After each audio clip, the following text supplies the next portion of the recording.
All right, at ease. Everybody listen up. First off, need you to do something for me. Go to streetwarriorradio.com. Do your Amazon shopping through there. I know you're going to shop on Amazon. I know it. You know how I know it? Because Amazon is worth $1.6 trillion. That's a fake number. That's fake news. But Amazon is worth a lot. You know why they're worth a lot? Because everyone shops on Amazon. You do your Amazon Prime. Your kids got Kindles. You got a Kindle. You get your book there. You get your groceries there. Everybody goes to Amazon Prime. So what I need you to do is tighten up. Go to streetwarriorradio.com. Click the Amazon click-through. Do your shopping. Nothing else. Put your info in. Check out. Wait for your Amazon Prime delivery. That's it. It's that simple. That's what I need you to do. All right? Too easy. I also want to thank Top Notch Tactics while I got your attention. Those guys' info should be up on the website coming soon. They're just a really good security company, veteran-owned, police-owned, great group of guys. They're really making some headway out there, so be on the lookout for them for all your security needs. TopNotchTactics.com is where you can find them for right now. Like I said, their link will be up on our website soon. So make sure you're going to Amazon click-through. That's really all I need y'all to do. So go ahead and relax. Bigbo out. Supporting great causes is not only a great way to help others, it also helps your community and in the process helps yourself. Today we feature Guardian for Heroes. They're an organization that looks to help veterans with disabilities, Gold Star families, and those suffering from post-traumatic stress from combat deployment. They use a variety of physical and mental fitness techniques to spark conversation and to create a source of support for combat veterans. At no cost to the beneficiaries of the foundation, Guardian for Heroes provides health club memberships, individualized programs, personal training, in-home fitness equipment, and life coaching. Please go to guardianforheroes.org and check them out. And if you're so inclined, please donate. Today we also feature American Valor Foundation. The American Valor Foundation is a nonprofit organization that is committed to helping support our military veterans, first responders, and their families through programs of fundraising efforts and direct support to individuals. They also honor heroes through memorial scholarships. Please go to AmericanValorFoundation.org, check them out, and also check out the absolutely badass truck that they have that you can register on a raffle, and the drawing is March 31st of this year, 2018. The truck is awesome. As always, you can go to our website, and on the left-hand side of the page, you will find links to these two organizations, plus many others. If you have an organization that you support, please contact us at streetwarriorradio.com/contact or on that email at info@streetwarriorradio.com and let us know about the organization and how we can get a hold of them. We all meet people in our lives that have an incredible impact on us in many ways, and I wanted to take a moment to dedicate this episode to one of those people. My friend, my brother, was one of those people who never met a stranger. He was the absolute epitome of what you would want in not only a police officer, but a human being. In many ways, he was selfless. Everyone, and I mean everyone, loved him, even the people he took to jail. He could always light up a room when he walked in, and his laugh was absolutely infectious. I remember spending just countless hours with him, just talking about any and everything. And you know, despite his personal struggles, he never let any of it bring him down. He always pushed forward. He loved people and was literally one of those guys who would give you his last dollar if you were hungry or needed something, and even if that meant he went without. Humble and self-deprecating and with quick wit, he'd poke fun at you and himself at the same time. He was just an amazing person to be around. His main focus and passion in life were his two sons. He talked about them all the time and the weekend adventures they would partake in. The pride and love on his face when he talked about them was unmistakable. At the same time, he would take an interest in stories about your own family, even if they weren't his, but he would act like they were. He was just a person full of love. He, like everyone else, of course, was not without fault, but unlike many, he would be open about it, and he would always strive to be better. I'm not sure that I will ever know someone again who was so pure of heart, someone with such an incredible and blessed soul. He was a good man, a good father, a good cop, a hero, and a brother to me. This episode is dedicated to him, Police Officer Jason Diffie. You were truly an amazing human.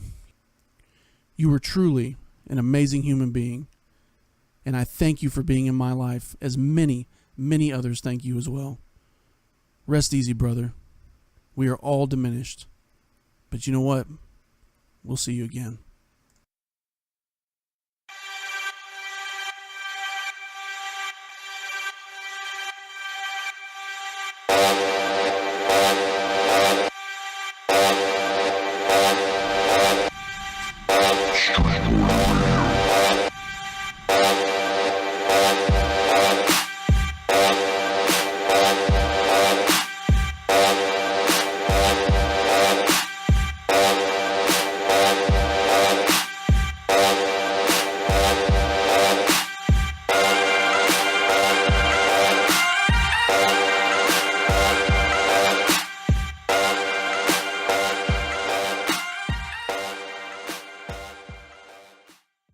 This is Street Warrior Radio, episode 009, with your hosts, Bigbo and me, JC. Now, this episode was an awesome experience for Bigbo and I as we welcome Jeff Kyle to the podcast. He is a U.S. Marine Corps veteran, and though he's more famously known as being the brother of U.S. Navy SEAL Chris Kyle, the American Sniper, he is a presence in his own right. Jeff is a super humble guy and super approachable, and truly wants to make the world a better place, especially for those who wear the uniform in service to their country and their community. We got to talk to Jeff about his upbringing, his military career, and many, many other topics. So please sit back, enjoy this awesome interview with an American hero and badass Texan, Jeff Kyle.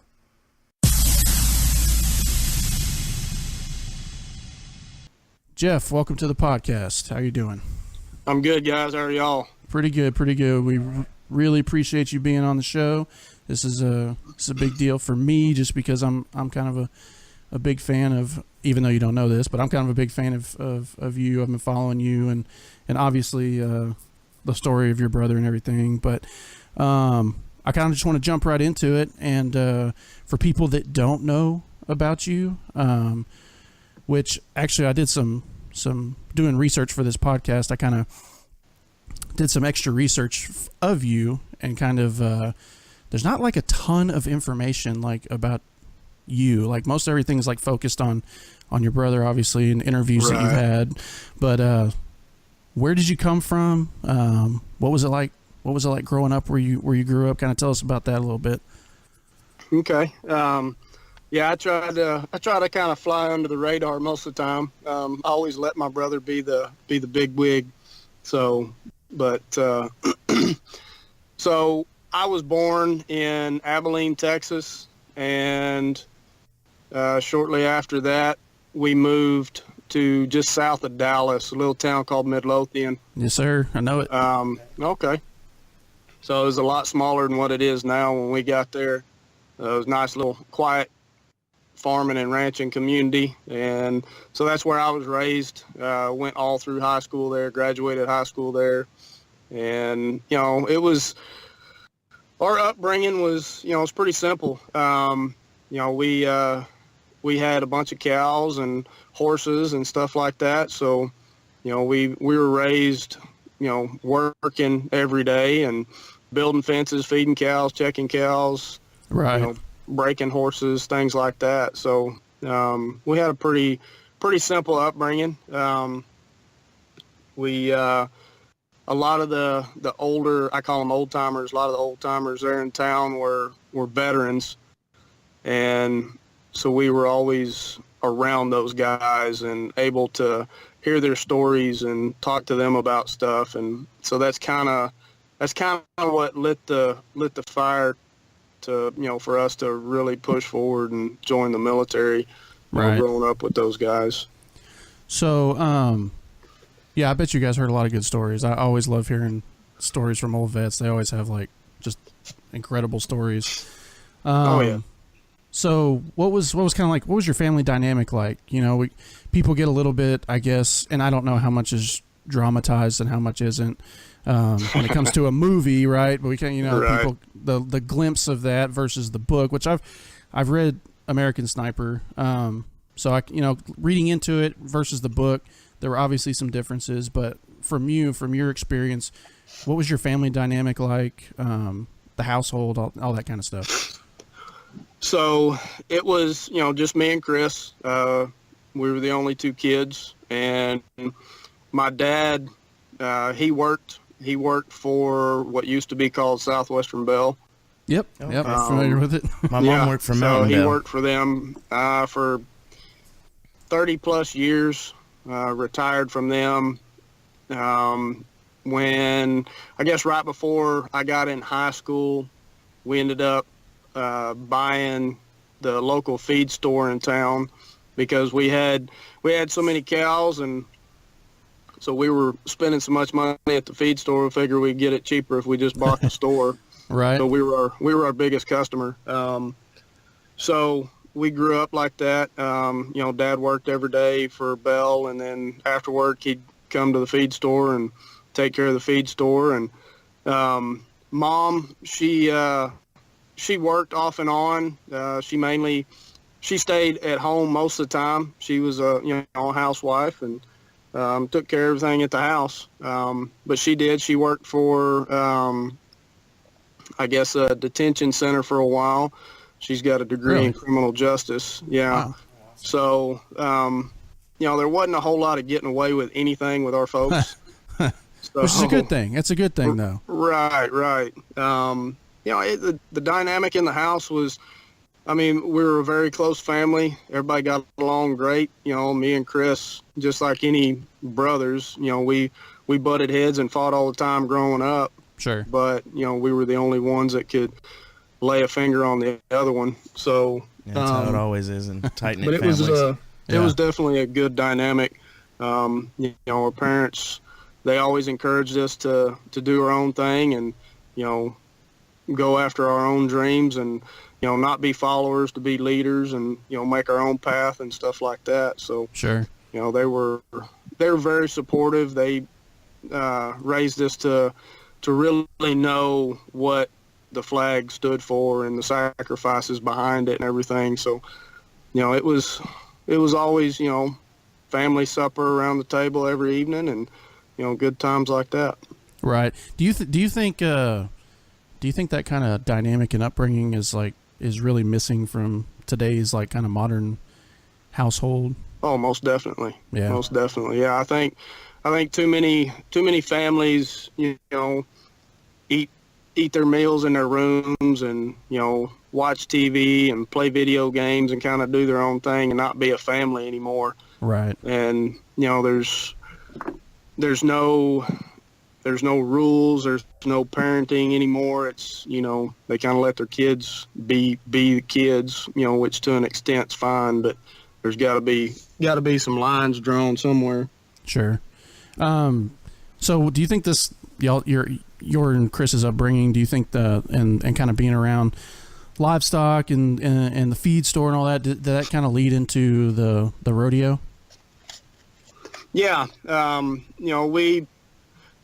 I really don't know how it really started, the rodeo side of it.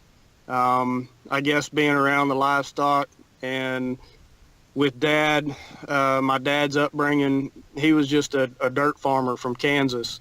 Right. And they had cows and everything. And so his dad would always buy colts and make him break the colts to go check the cows and oh, wow, stuff like that. So Dad kind of carried that over into our family. And,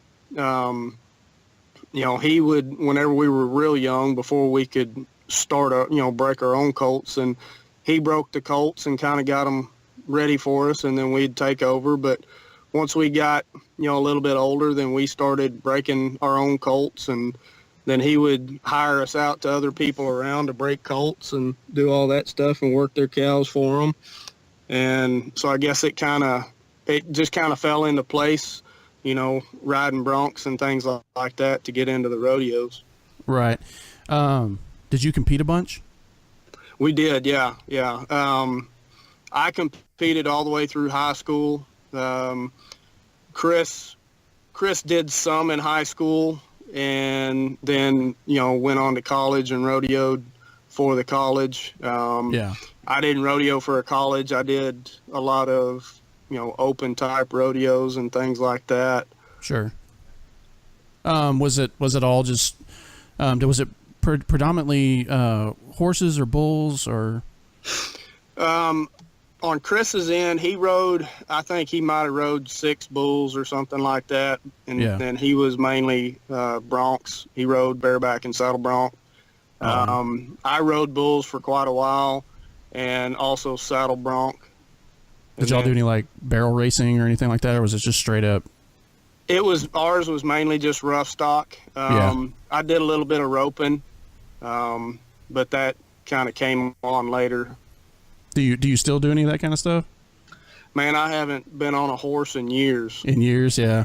I leave that to the guys that hadn't had the miles. Young man's game, right? Yes, sir. All right.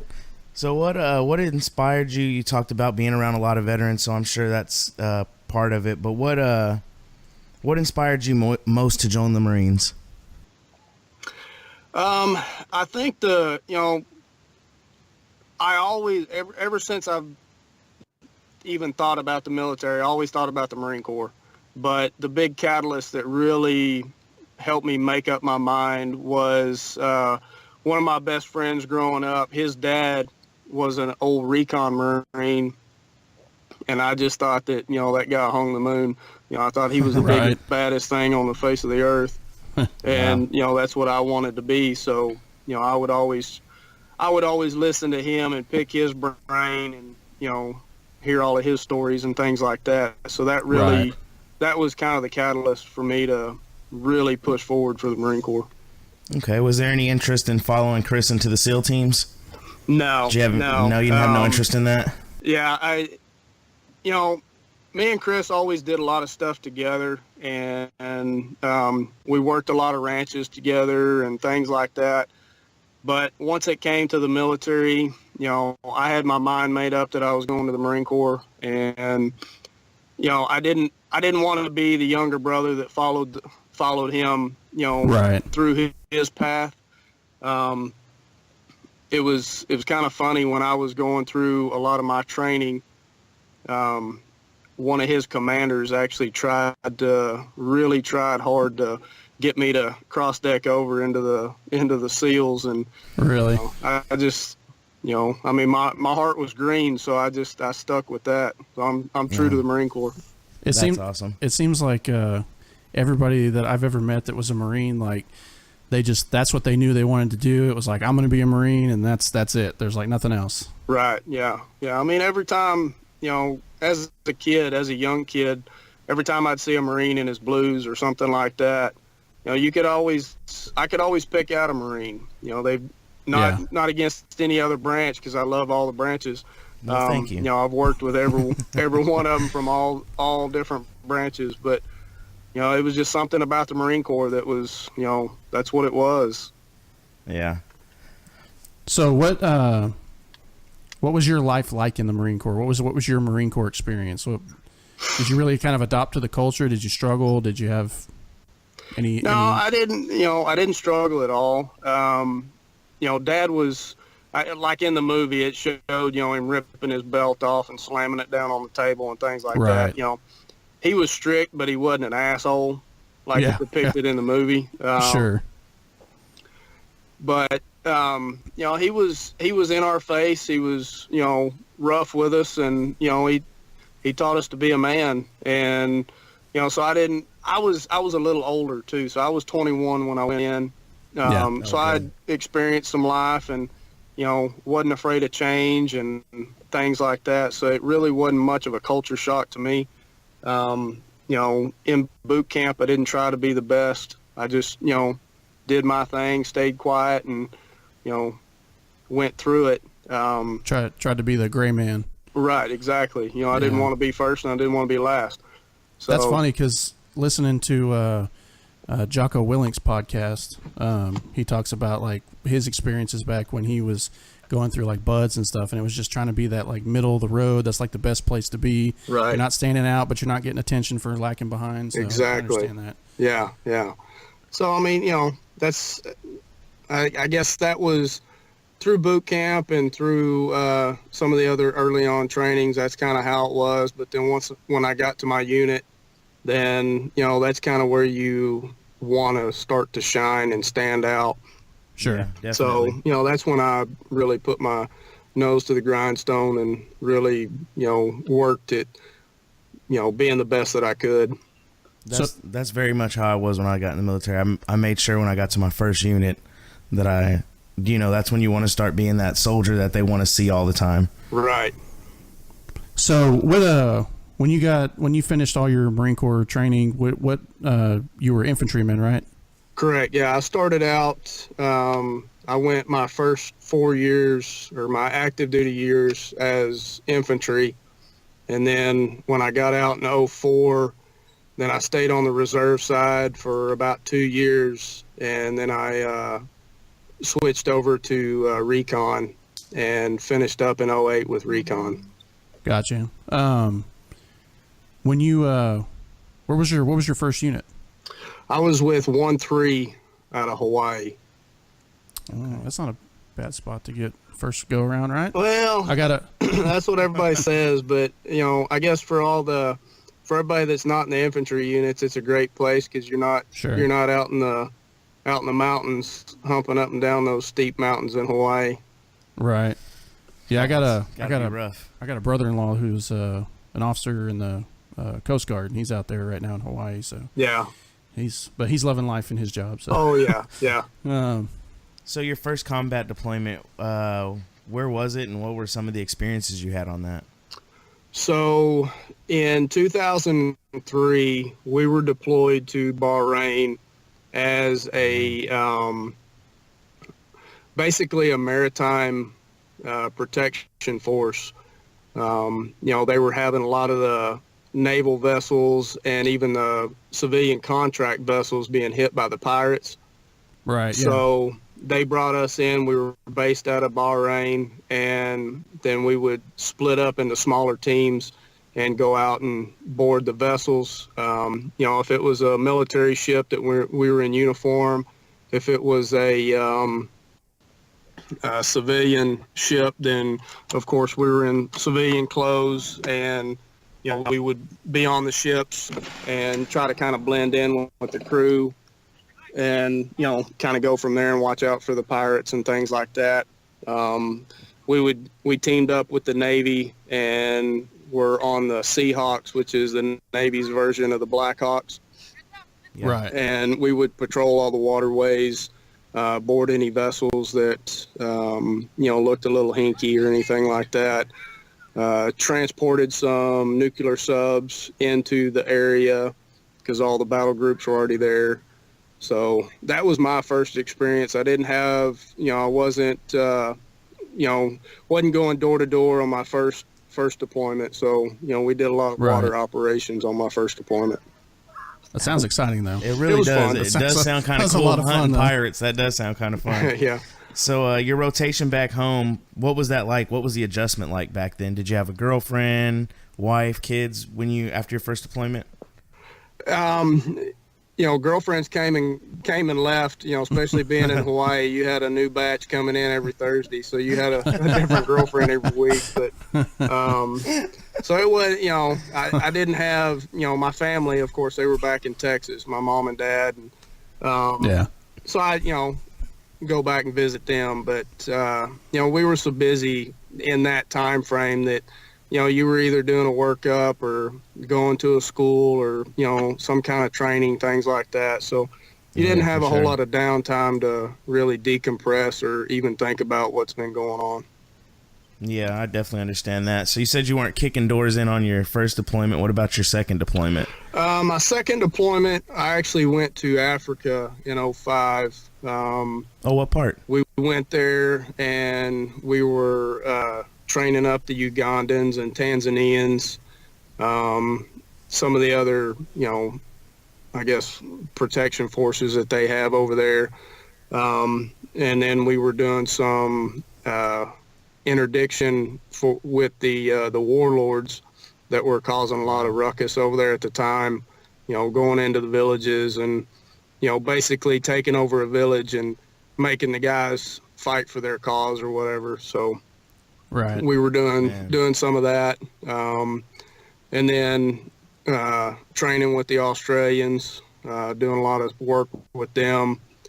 And then in 2007 is when I went back to Iraq with recon. And that's when we were going door to door and, going after high value targets, things like that. So was that like were you kind of determined from the very beginning that recon was kind of like where you wanted to go because of the stuff from your childhood, or did is it just something you kind of fell into? How did that come about? Recon was definitely my end game. That was the goal I had from the start. I'm going to bash on the recruiters for a minute. They those used car salesmen.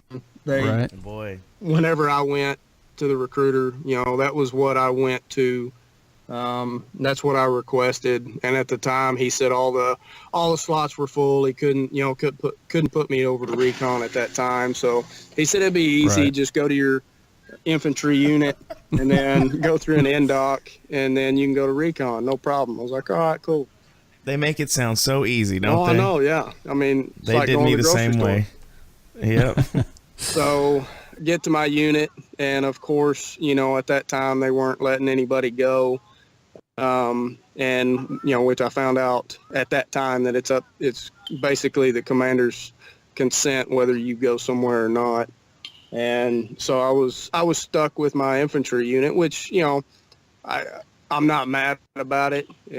I served with some great dudes and, made some really good friends. I stay in touch with those guys still to this day. So, once I got off of active duty, once I decided to go back to the reserve side, then, that was definitely what I wanted to do, and opportunity came up. So I, definitely grabbed a hold of it. And so your recon unit was in San Antonio? Correct. Is that correct? Yes. Cool. So that you kind of, now you were back were you living down there? Were you living up in northern part of Texas at the time? Actually at the time, because when I left my the infantry unit, the reserve unit, we were out of Houston, and okay, gotcha. So I was actually going to school in College Station. So I was living in College Station, and then when I went over to 4th Recon down in San Antonio, then I was basically just living down there, right off the base in a hotel, because we were activated the whole time. So, I didn't have to worry about, traveling back and forth or anything like that. There's too much good food down there in San Antonio. You can get in some trouble down there for sure. Oh yeah, you can get in some trouble for sure. Yeah, I grew up in South Texas in the Corpus Christi area. Oh, okay. So San Antonio was like the backyard pretty much, but yeah. So what was the transition out of the Marine Corps to civilian life like for you? I know that can be hard for a lot of veterans, especially infantry and places, or jobs in the military where you're kicking indoors and you're doing stuff like that, and then coming back to civilian life. How was that for you? That was probably the hardest thing that I've ever done. Yeah. Making that decision to get out was a hard decision, but trying to find my way and trying to figure out where I belonged, after the Corps, that was a tough one. I guess, a good buddy of mine, one of his favorite sayings is, the military teaches us to deal death, but they don't teach us to deal with it. And yeah, that's true. So, Very really true. in 2008, they didn't have a whole lot of programs available for the guys getting out, transitioning out to really try to transition back to civilian life. So it was basically, here's your papers, appreciate you, have a good time. And so, in my mind, I was fine, but it was tough, working with people that didn't have the same mindset that I didn't have the same mentality. And I think a lot of my problem was I didn't take time to to really plan anything out or figure out what I wanted to do. I got out and went straight to work. And, I think that probably hurt me just a little bit, not having a game plan, and just going straight into the workforce. And it didn't really work out too well. I ended up having to get away. I got married like a month and a half after I got out. Well, actually, I got about a month and a half after I got back from deployment. And things weren't working really well, I guess mainly because of me. And so I left. We stayed married, but I basically left out and went and worked on a ranch for a while out in the middle of nowhere to, be by myself and be away from everything and try to decompress. Sure, yeah. And sometimes you got to. And, you definitely got to figure get away myself sometimes. out. So for the first year of my marriage, I was, I didn't see my wife. I was away, and, I think it helped a little bit. But, getting back into everything, it was definitely tough. Honestly, it took me up until about a year and a half ago to really get where I needed to be, and, I guess talk to people and go through some programs and things like that to really get my head on straight and, be where I'm at now. Right. What kind of work did you, when you first got out, what kind of work did you jump into? I was actually working for a cop shop. It was a gun store, and we dealt a lot with the local PDs. We supplied them with all their gear and weapons and stuff like that. Oh, cool. So, I thought that was pretty close to what I was, used to, and kind of being around that kind of people, but turned out it wasn't. So.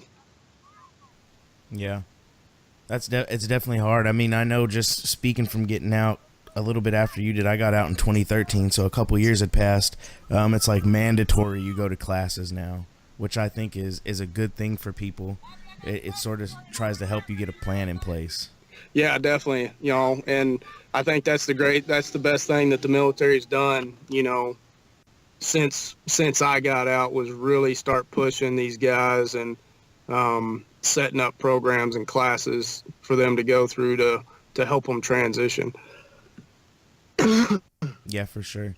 So how did Guardian for Heroes come about? Can you tell us a little bit about that? So Guardians, Chris actually started Guardians just right after he got out, because in the military, we're expected to be in that certain physical condition. And, as well as I do that, a strong body is a strong mind. And so when we get out, that kind of goes to the wayside. We don't stay in the shape that we were. We don't do the things that we did before. And so you're preaching to the choir right now. It's the same thing. It's the same thing with law enforcement. Yeah. So it's it all ties in together, and it you can see a big change mentally, and you're not able to cope with things as well. And so he saw that in himself, and he saw that in me, and he got back into the gym and started working out again. And, it really helped him. So he started pushing me to do the same thing. And then he got with, he was introduced to some people that owned a gym. And so he partnered up with them, and they started Guardians. And then what they did is, they would provide in-home gym equipment to veterans, and then also do gym memberships to veterans and things like that. Yeah. That's cool. And then after awesome. his passing, then, I kind of took over that part and, kept it going the way it should be and everything. And, it's still growing strong right now. They're helping a lot of people. They put in, a few big gyms that a lot of veterans go through annually. They've done a lot of home gyms for individuals, a lot of gym memberships, things like that. So they're really helping a lot of people and doing a lot of good. Yeah, sometimes you just need that. That's that good hour to hour and a half of escape every day that you can just have in the gym. And, you know, hearing the clanging and banging sometimes just helps the white noise. It just helps you think about everything else. Yeah, yeah. And also, you know, it's really helped a lot of couples kind of reconnect. You know, if it's a home gym, you know, it gives them something to work at together, you know, and kind of get on the same page and have something in common and things like that. So, you know, it's really helped on the spouse side as well. Yeah, that's pretty awesome. Yeah, especially considering, you know, divorce rates among, you know, active duty versus, you know, separated service members. And then it's just hard. It's hard for everybody. It's hard for the spouses. You know, one of the things we talk about on this podcast is, or at least we make sure we mention, is the sacrifices that the families go through, you know, and it's just, they're right there with it. I think a lot of people forget about, you know, their role in their loved ones' lives and how much support they give. So it's definitely hard. Yeah, definitely. Yeah. Sure. Unfortunately, the spouses and the families, they get forgotten about and kind of looked over. And, you know, I'm happy to see that there's a lot of foundations and groups out there now that are really focusing on the spouses, you know, because unfortunately the spouses, even though they're not, you know, in country with us, they're still living that life and, you know, seeing, you know, they're having the problems too. So, you know, they need just as much love as, you know, everybody else. Of course. Yep. So, actually had a fan submitted question that was asking about Guardian for Heroes. Do y'all have programs nationwide or just in specific states, or is it? No, you guys are it's everywhere. It's nationwide. So basically, basically what you do is you go to the website and you submit an application, and then through that, Gotcha. you know, the organization, you know, gets with you and, you know, figures out, you know, what needs to be done, what can be done, things like that. Right. Wow, awesome. That is really, I didn't even, you know, I got to look into this more. I didn't know that they put the gyms in homes for veterans. I think that's really awesome. That's pretty awesome. You know, that is really cool. They work closely with a lot of the manufacturers and things like that, you know, to get the best equipment that they can. You know, it's all brand new equipment, you know, top-notch stuff. So, you know, you're not getting any rickety equipment that can injure you anymore, you know. And they really look in depth to it too. They get with doctors and physical therapists and things like that and figure out the capabilities of the individuals. You know, that way they're not putting the wrong type of equipment in the home for them. Wow. That's awesome. That is really awesome. So switching gears a little bit, and this is really the one question that kind of specifies your life with your brother. But of all the roles that Chris played in your life, whether that be protector or enforcer at home when mom and dad weren't looking, looking back on him and the time that you were able to have together, what to you was the most important role that he played in your life? Just being my brother. You know. Yeah. You know, we had some rough patches growing up, you know, because of, you know, high school girlfriends and things like that. But, you know, it was, yeah. It's always a girl. But he was always there for me, no matter what. You know, even if we got in a fist fight 2 seconds ago, he was right there for me. And, you know, he was even at, you know, throughout the military, you know, we got real tight.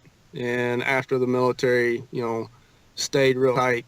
And, you know, he was at both of my kids' birth, you know, and he was just, you know, he was a great brother and, you know, a great friend. So, you know, awesome. I looked up to him, you know, not just because he was taller than me, but just because, you know, he was a hell of a guy and he was always there for me. And he, you know, I learned a lot from him, you know, his mentality and, you know, his heart and everything. So. Yeah. Well, that's good. So the Jeff Kyle 400, what is the story behind that, and what was that experience like?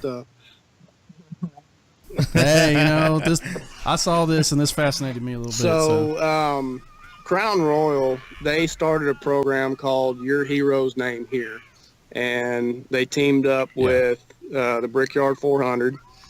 And so what it does is people submit, I guess, their request or their nomination for a veteran or a first responder or basically anybody that they feel like, goes above and beyond, what they have to do to, to give back and to do things for others.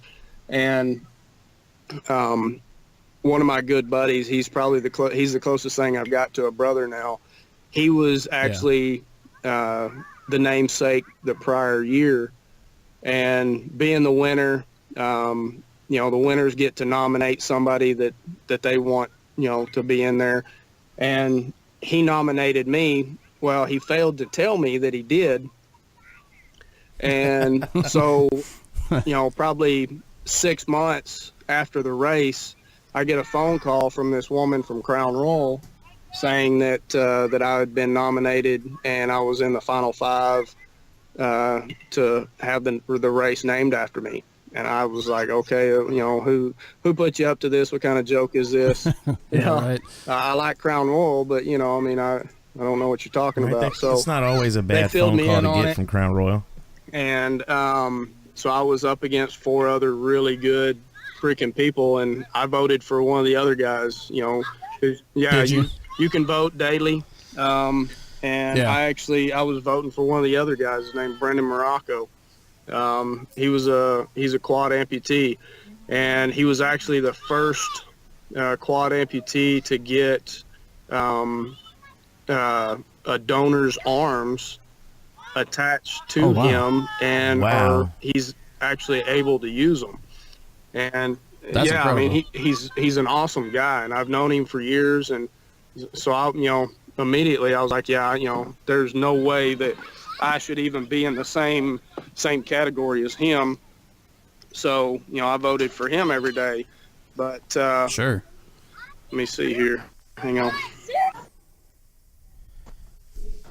Oh my God!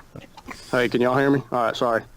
Now you're good. So, you're good. I voted for him, but then the way that they got me is they called me up and they said, hey, for all the final 5, we'd like to do something special for them, in their hometown. And so they had me come out to the Texas Ranger game. And they said, we always do something, so we want you to throw out the first pitch. And then, later on we'll be able to see who's going to win. And so while I went out to the mound to throw out the first pitch, then they threw my name up and my picture up on a big, jumbotron out there at the baseball field, and said, he's the new, Jeff Kyle 400 race. And so, I couldn't cry in front of, 3,000 people. Right. But so that's kind of how that came along. Wow. So was there what did you grand marshal the race or anything? So yeah, they I never was a NASCAR guy. I never really watched a race or anything. Didn't know a whole lot about it. Right, yeah. Except they go really fast and they go in a big circle. And sure. So they flew me out, and I was the grand marshal for the big parade to start out the week. And then I was the day before the big race, they have the Xfinity races. And so I waved the flag to start that race, and, did the checker flag and everything, and got to meet all the drivers, and got to do the start lap, or not the start lap, but the intro lap with all the drivers. I actually rode in the truck with Jeff Gordon. Yeah, cool. Because that was supposed to be his last race, was my race. So, I was riding with him and got to talk to him quite a bit and hang out in his trailer for a minute, and So I got to meet all the pit crews and, see all the cool cars and everything like that, and hang out on pit row while they were, running the race. I was in the main car whenever they start the race. I don't even remember what they call that car now. Pace car. Yeah. Yeah, there you go. So I rode in the pace Sure. car to start the race. Got to hand the trophy over to the winner of the race. So that was really cool. Yeah. That's cool. Be down there on Victory Lane. Yeah. So out there at Texas Motor Speedway, way back in the day, when I was in my police academy, we did our police emergency driving course out there, and it was like a few days before some I can't remember what race it was back then. This was 2006, but got to see those cars and like how loud they are, and just I didn't realize how loud they were. Like they're insane. Like how much power is behind it's those incredible. things. Yeah. Cool. And being up there on that platform, dropping the flag, that's whenever they come underneath you. That's crazy. It's like being on a rocket ship. I mean, yeah, it's insane. Wow. I bet. Yeah. The one thing that That's pretty cool. the person up there told me, they said, "You better not drop this flag." Oh, good advice. Yeah. You have one job. Yeah. That's it. One That's job. it. Yeah. One job, one That's job it. only. So if you could go back in time and meet your 20-year-old self, what advice, if any, would you give him? Oh man. Don't be a dumbass. No. That's pretty much the same answer. I guess just, fight harder for what you want. Don't settle for anything. Keep your eye on the prize and keep going for it. That's what I always, awesome. I tried to do that. At times I'd get comfortable and just, I'll just settle here. But, I think looking back, I definitely, fight a little harder to get where I wanted to be in the end game. Sure, absolutely. Definitely. So what are some of the things or processes you do in order to make improvements in your life? So just shortly after Chris's passing, me and my wife and my mom and dad started another foundation. It's called American Valor. And so with that, we're able to assist veterans and first responders, because we see that, the first responders get looked over a lot, and, they hold a special place in our hearts, because they're our first line of defense. So, We appreciate that. At home, and I have the utmost respect, especially nowadays that, people that go into those jobs now, I mean, that's a pretty ballsy move right now, but, and I respect that.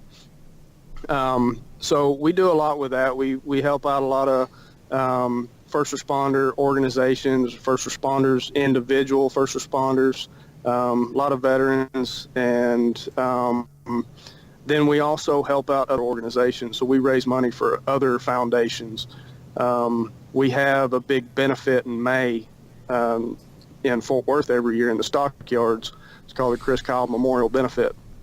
Yes. Okay. Yeah, we've actually talked about that and looking into attending that actually. Yeah, so that's a really good time. So what we do with that is that's basically our main fundraising arm off of American Valor, and that's kind of where American Valor came from. But we pick a different nonprofit every year to be the beneficiary of the benefit. So, whether it's a first responder foundation or a veteran foundation, it's always a different one every year. And, we've been very fortunate and very blessed that we've raised a lot of money for a lot of different organizations. Like this year, our recipient is Save a Warrior, which... That's awesome. Yeah, I don't know if y'all know anything about that, but it's basically a mental health deal. They do a lot for veterans and first responders, and the way that came about was Saul was basically my turning point to get me back on track. When I said that, up until about a year and a half ago, I wasn't right. Well, Saul was basically what got me right, what helped me start that path to getting there. And so with that, I was like, man, it's a diamond in the rough. We've got to get the word out. We've got to get the name out there and help them raise some money so they can continue to do what they do. Because that's what we're about. We're not about being a big name foundation, which that'd be great, but there's enough pie for everybody. Everybody can get a piece of it. Oh yeah, absolutely. And we're about working with everybody and helping everybody. So that's why we do the benefit, and that's why we pick a different charity every year. Yeah, and there's no shortage of people out there that need help too. Exactly. And there's not one single foundation that is the end all be all for what you need. So of course we've all got to work together to to make sure that everybody's right and everybody gets the help. So absolutely. I saw the truck you guys are raffling away on American Valor. I saw the truck you guys were raffling away on American Valor. Yeah, so that's a pretty nice looking truck. So that thing's a beast. Yeah, we're hoping to get a lot more tickets sold. That's going to be auctioned off or raffled off the end of this month. So yep, March 31st, I believe, is what the website said. Yes, sir. Yeah. So we've got one more big push for that this month here in a couple weeks, and try to get a lot more tickets sold, and get a Well, Street Warrior Radio bought one, so you got us in. Oh, that's awesome, man. I appreciate that. That's awesome. Yeah, yes, sir. Absolutely. But so we do a lot of that, and then I do. I actually go to the local VA here. They have an 8-week in-house program that they do, and so I go to that every class and talk to the warriors there. I travel around a lot and speak to different groups and speak to different people and, things like that, and just try to get the word out to everybody that, everybody needs help, and everybody's got to work together and, do what I can to break down that wall of, the veteran side versus the civilian side, try to get everybody connected together and work together. That's awesome. That really is awesome. That's a hell of a mission, man. And obviously you probably have a good group of people that are helping you out, but it's still a lot to take on, and the dedication that it takes to do something like that it takes a lot. It really does take a lot, and that's pretty awesome. Well, I appreciate it. And I couldn't do any of it, or as a family, we couldn't do any of it without the people that help us and support us. Our foundation, we don't have any paid employees or any overhead or anything like that. So everybody that does anything with us, it's all volunteer work, and so that that makes it a lot easier for us to give everything back. So we don't have to keep anything. We don't have to pay any salaries. We don't have to pay any overhead. So, everything that comes in goes right back out. So, that's been a blessing for us. Which is awesome. So, are there any books or movies that have had an impact on your life for the better? Well, can't really say there's any movies. This one always seems like the hardest question for everybody. I mean, you're talking to a crayon eater, man. I don't, Dr. Seuss is about as high up as I go, man. Oh my goodness! I mean, you were a Marine. We're not going to hold that against you. Movies. There's really not any movies out there because, I know Hollywood, and it's, I don't. Yeah, you got to learn that. Unfortunately. I don't know. I mean, there's a lot of books that I've read. A lot of the books that I've read are, the stories of the guys that, like Kevin Lace, and my brother, and Jocko, Jocko and Leif's book. I mean, that's a big book. That's a great book. Yeah, I love me some Jocko and Leif. Those guys seem like they're pretty amazing. They're great people, and I mean, they tell it like it is. They don't pull any punches. Yeah. So, I think that, their book that's probably one of the top ones. Kevin Lace's book, The Last Punisher, that's a great book too. Yeah. A lot of these, I've gotten to know the guys. I got to know them while I was in the military, through Chris. So a lot of the storylines behind the books, I knew them prior to the books coming out. So, it's cool to actually to see it, read it, and I guess you kind of see it in a different light when you read it instead of Sure. just hearing the stories. But I don't know. I mean, I'm not gonna lie. I'm not a big reader. So That's fine. Me neither. Military guys aren't big readers. Sometimes we find pop culture and books and things sometimes influence people's lives for different reasons. Some people, but not everybody's a reader, and that's also not a bad thing because usually those people are out experiencing life versus reading it out of a book. So that's it's a good answer. Don't worry, you're fine. So, what advice would you give a person looking to be a Marine or get into the Marines? What are some pointers or some guidelines you would give them? Just whenever if you make that decision, be proud of that decision, no matter what job you go into, and not just the Marine Corps, but across the board. Be proud that you're that minute percentage of the population that actually stood up and wanted to do something, and just work hard every day. It's definitely a different world, and but it's damn sure a great world, and it's the greatest military to ever serve in. There's a lot of support at home, and while you're there, just do your job and don't try to make excuses. And then when you get out, damn sure don't try to be somebody that you weren't. Like I said, just be proud of your job, right? And, do it to the best of your ability. So that all being said, right? It's funny how that's you ask people that, whether it be the military or law enforcement, you get kind of different answers. But that being said, if your children hit that 17, 18 mark and we're like, hey, I want to be in the Marines, would you give them the same advice, or would you say something different?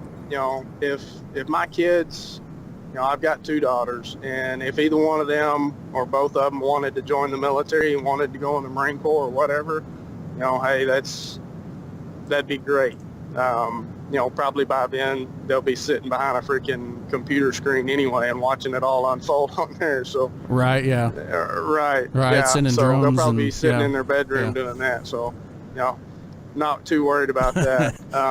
But yeah, I mean, I would support that 100%. Of course, I say that now, but I would be proud for them to do that. I'd be scared too, but I would never try to convince my kids to against something that they wanted to do. So before I ask this question, is there a Jeff Kyle autobiography in the works about your life? I get asked that a lot. Yeah. Probably not in the near future. Okay, so that being said, if you were approached to write an autobiography about your life right now, up to this point, what would it be titled and why? Oh man, I damn sure wouldn't follow suit with the American Brother title. Yeah. American Brother. Man, I don't know. Oh my gosh. American Brother. I love this guy. He's great. Man, I couldn't even tell you. I hadn't even thought that far. It'd probably, I don't know. It'd probably be named Crayola or something. I'm not I sure. decided mine's going to be Can of Skull and a Shiner. That's going to be my. That's going to be mine right there. Yeah. All right, so you've dove into the Hollywood experience and you didn't like it so much. But if the book was made about you, and then if the book was written about you, and then it was made into a motion picture, who would you want to play you? Man, I said Will Smith. I damn sure wouldn't want that guy that played me in Chris's movie. That was a joke. Yeah. So yeah, I don't want you to comment about this, but like I've seen the movie a couple times, right?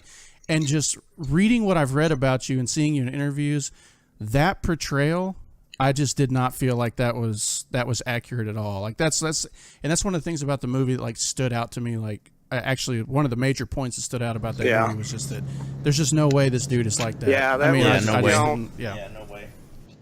And it honestly, it wasn't just me. It was basically everybody else in the movie except Chris's part.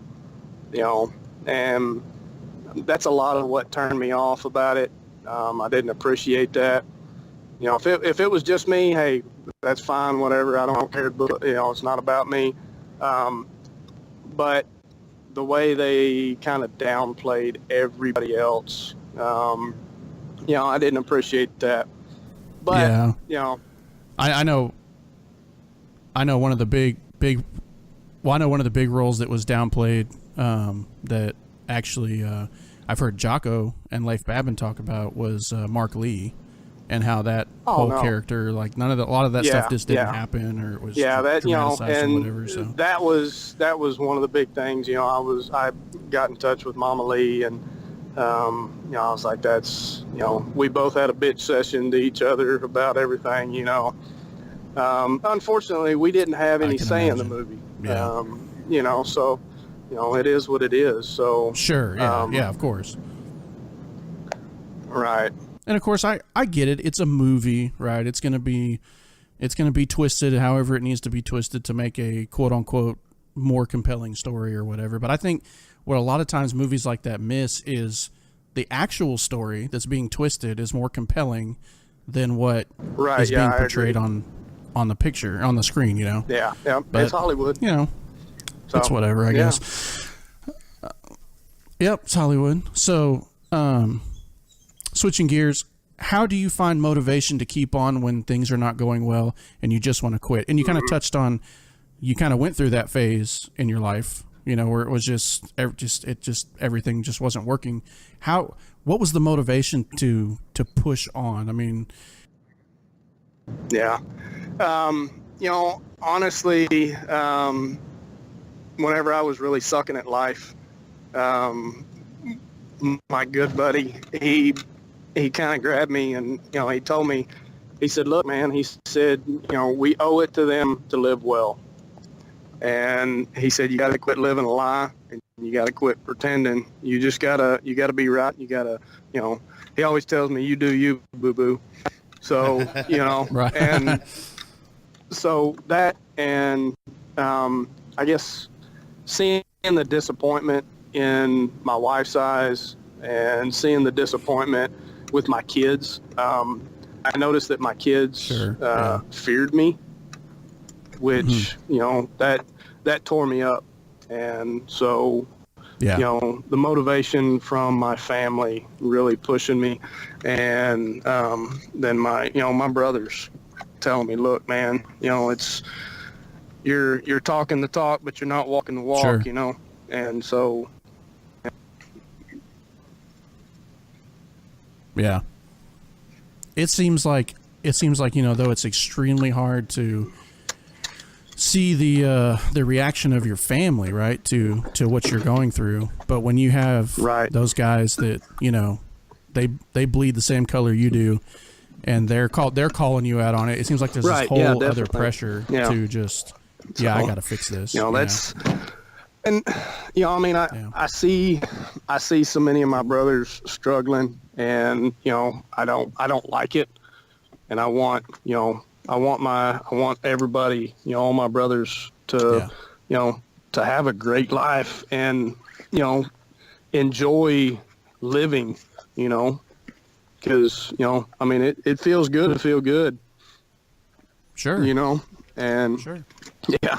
So, that's what, really drives me every day to do what I do, just to keep pushing them and, being right with myself, to be able to help the others. Yeah. So have you ever faced any social adversity in your life, and how did you deal with it? And it can be anything. It can be whatever kind of social adversity you ever faced in life. Hell, I mean, I think every day, you face some sort of adversity, figuring out where, I think my biggest deal was figuring out where I belong in life. What I'm meant to do, Yeah. and, where's the best place for me to be as a father and as a husband and everything. So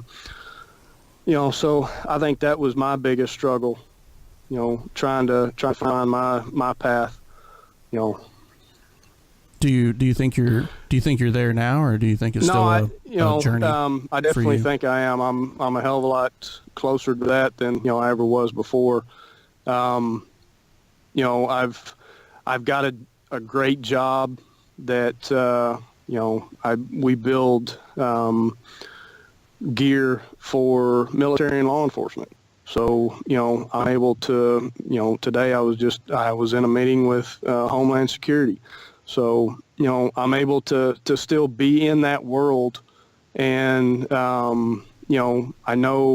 I know from my past experiences and, everybody that I, kind of soundboard off of, what our guys need now, on the streets or, in the dirt. So that's what I base all of my gear off of. And, I build it to be the best and to last forever, and, try to get it to those guys. So that's, go ahead.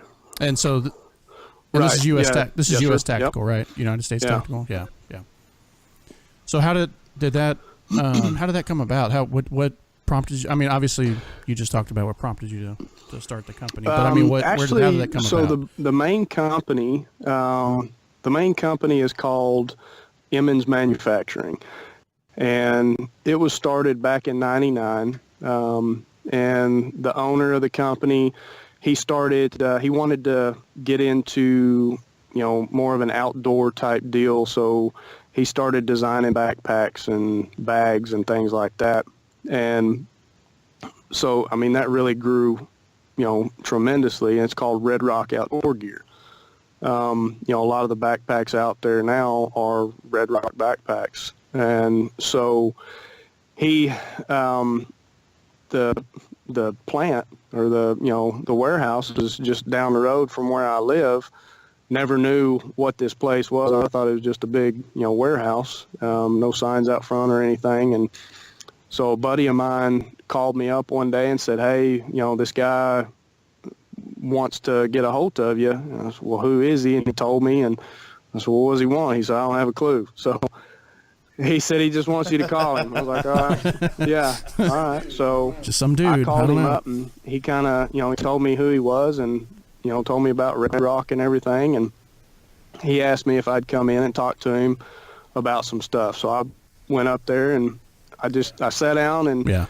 basically it started out that I was gonna, I guess, just kind of advise them on certain things. And, towards the end of the conversation, he said, "Well, the hell with it." He said, "Why don't you just come on full time and start an American-made line and start designing everything that the guys need and build it, and then, teach the, the sewing crew how to build it back there." So that's what I did, and, I've been rock and rolling it ever since. So That is awesome, man. yeah, Awesome. so I just, That's pretty cool. things kind of fell into place. And it was weird that it was shortly after I came, actually it was right, I think just a few days before I went off to the SAW program. So, everything really started lining up for me. That is awesome, man. It really is. So, what upcoming projects or events do you have? Of course, we've got the benefit coming up, pushing that pretty hard. We've got, there's a lot of big works in the process right now. Can't really give you any details, but Of course, yeah. we've teamed up our foundation, American Valor, with another foundation called Mission 22. Yeah. Yeah. We know them. So Magnus Johnson, the founder of Mission 22, I was actually in the SAL program with him. And so we've become pretty good friends. And so me and Magnus have some stuff in the works, some pretty big stuff that I think will be very beneficial to a lot of folks. So Awesome. we're working, just in the fledgling phases of that right now, but that's pretty big and pretty important to us right now. Sure, absolutely. I've got some different speaking engagements and things like that I'll be doing in May. I've got one in Arizona, one in Colorado. So, just continuing to live life, man, just pushing forward and, keep fighting the fight. Absolutely. So if people want to learn more about you or get in touch with you, where can they find you? This is your chance to plug yourself and everything you got going on. The easiest way to find me, most people find me on Facebook. Crazy thing. Yeah. I guess it's not crazy anymore, but most people contact me off of Facebook. I think that has my email address on there.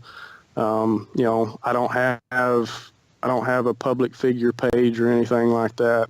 I'm just Right. me. They can get in touch with the foundation, American Valor Foundation. They can get in touch with them and, to reach out to me. They can go to United States Tactical to get to me. So, I'm pretty easy to find. I'm not going to throw my phone number out there, but I'm pretty easy to of course find not. anywhere Of course else. not. But, that's to learn about me.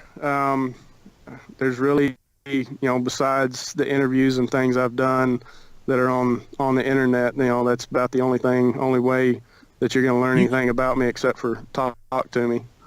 You can just say this podcast is fine. This is the only place to learn about you. Yeah. And There you go. Brings people here. Hey, Yeah. yes, the podcast for sure. This is the one and only interview that I have done. Right. That's it. All right, cool. Cut. Done. It's over. Put that on the website, JC. Well, Jeff, we're gonna close out the interview with you, but we really appreciate you coming on and taking the time to talk to us. We know you're a super busy guy. You got family stuff going on and everything, but we really appreciate it. Well, I appreciate y'all. Inviting me on here, and I really appreciate y'all for doing what y'all do, and everything in y'all's past as well. And I'm grateful. Thank you, sir. We really appreciate it. So, awesome dude, man. Yeah, that dude was real cool, Awesome. man. I really appreciate him coming on the podcast. Again, we thank Jeff Kyle for coming on the podcast. We definitely do. Super awesome guy. And there will be links to U.S. Tactical, Guardian for Heroes, and anything else we talked about. We'll put links to that in our show notes on the website and also on the left-hand column of the webpage that has our other great causes. Yeah, definitely. Definitely got to support him and his causes. So Really super nice dude, man. really like super laid back. Really approachable. Yeah. Just all around great dude. Great story. Great Story. And I think it's so incredibly important that his story gets it gets overlooked overshadowed. a lot. Yeah, it gets overshadowed. which is understandable. Definitely understandable. I mean, with the movie and the book and everything. Yeah, and Bradley and Cooper. Unfortunately, that movie, that people that don't know anything about Jeff or the actual family background, Yeah. anybody that sees that movie, Thinks. that's the impression they have Yeah, of exactly. him. And like we talked about, That's not who he is. It's an over dramatization. Yeah. You know. So, Big Bo. Yes. How to find us? Social find us, media. yeah. Social media for sure. Hey, make sure you guys check us out on Instagram, Street Warrior Radio on Instagram. Twitter is Street Warrior Radio. Street is spelled STRT. The word warrior. The word warrior. And then radio RDIO. is RDIO. All right. So check us out there. Facebook, Street Warrior Radio. The interwebs, you can always go to streetwarriorradio.com. Don't forget to use the Amazon click-through there. Check us out on YouTube, iTunes, iHeartRadio, GooglePlay, Stitcher, and Tuned In. We're also on Spreaker as well. All right, you guys check us out on all those, man. We're here for you guys. We want to hear about your war stories. We've got a lot of guests coming up. Maybe there's somebody you want to hear on our podcast, somebody you think we should talk to. Yeah, as a matter of fact, drop by on 10. the website on streetwarriorradio.com and let us know who you want us to get on the podcast. We'll definitely try to get anybody we can get on this podcast. So check us out there. You can leave emails at info@streetwarriorradio.com, jc@streetwarriorradio.com, and bigbo@streetwarriorradio.com. Those are the best ways to get in contact with us. Submit your questions, submit your war stories, and submit people you want us to interview. And those are the best ways to support us. Like, follow, rate us, review us on social media and podcasting platforms. Our Amazon click-through. We got the Warrior store coming soon. We're not joking about going to the Chris Kyle thing for Jeff in the stockyards. We're really going to go there. We're going to try to take some merchandise out there for people to see, and sort of like a little test run for us, some t-shirts and some hats. Yeah, and we'll post as it gets closer. We'll post information on how to come meet up with us. Yeah, for sure. And hell, come out there. You want to be on the podcast? Hey, why not? Why not? We might do man on the street interviews. There we go. It might be you never crazy know. time. Street, I don't know what's going to happen. Street Warrior Radio on the streets. Right? On the streets. We in the streets with on these them people. Streets. We in the streets. Get it. All right. Big Bo out. Salute. So special thanks to the listener submitted question, Miss Cassie Phillip. That was pretty awesome. I know her. Send us a question, and hopefully that answer that he gave met the expectations of the question. Again, please find us, and we really do enjoy getting questions. We really do enjoy getting comments, and we really do enjoy getting war stories. So just to plug that again, streetwarriorradio.com/contact or info@streetwarriorradio or any of our social media pages. It's much easier on Facebook and Instagram to leave a comment or a question or a war story versus Twitter. However, Twitter's pretty good for questions and comments. I wouldn't suggest trying to put a war story on there. You won't get very far. So with all that being said, I want to give our gratitude and thanks to the men and women of the armed forces, our military service members who go out there every single day overseas and protect us and keep us safe and free. We really appreciate you. Words cannot thank you enough for what you do. To our first responders, police, fire, paramedics, and federal, tribal, local, state, county, all that, we appreciate you. We're there with you. Thank you for protecting us on the home front.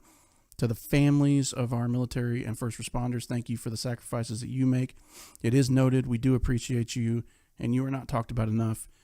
And to everybody else out there that makes the world go round, that follows us, supports us, that has yet to discover us, thank you. We love you.